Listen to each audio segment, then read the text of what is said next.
第三條我哋就會係左面做先。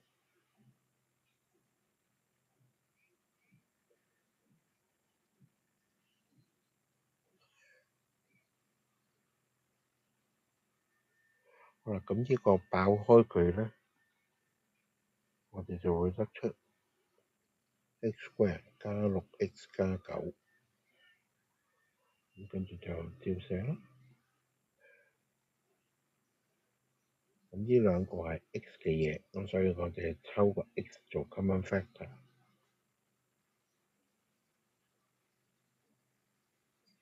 好啦，冇嘢做到，到右面。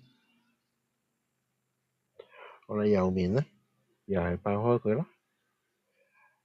第一個數乘第二個括號，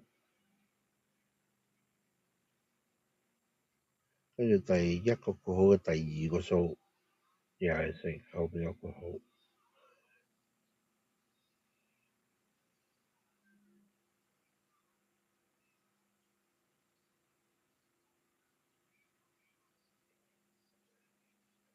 所以就會係 x²，我哋就抽個 x 做 common factor，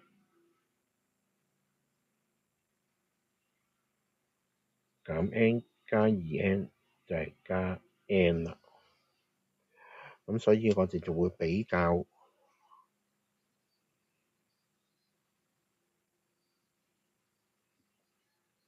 冇 x 嘅嘢，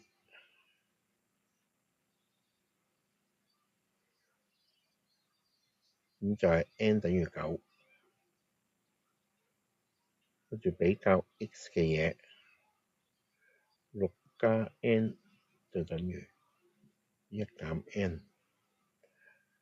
好，咁就係因為我哋計咗 n 等於9啊，咁所以6加 m 咧就會等於1減9，所以個 m 咧就會係-8減6，所以就係-14，所以答案就係 A 啦。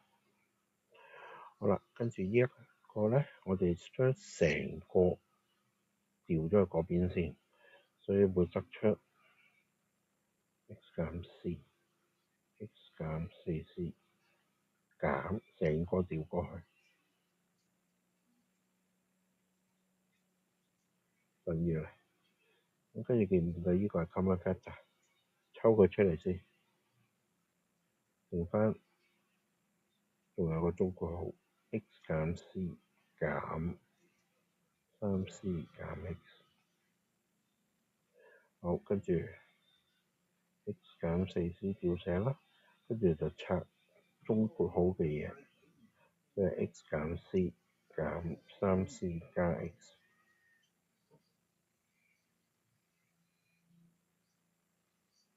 一個 x 加一個 x 係2x，減 c 減 3c 就減4個 c。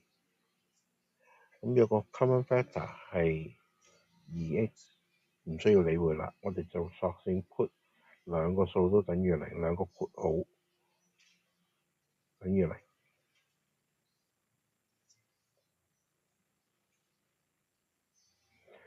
所以 x 等於 4c 同埋2x 等於 4c，x 就等於2個 c，所以答案係 D 啦。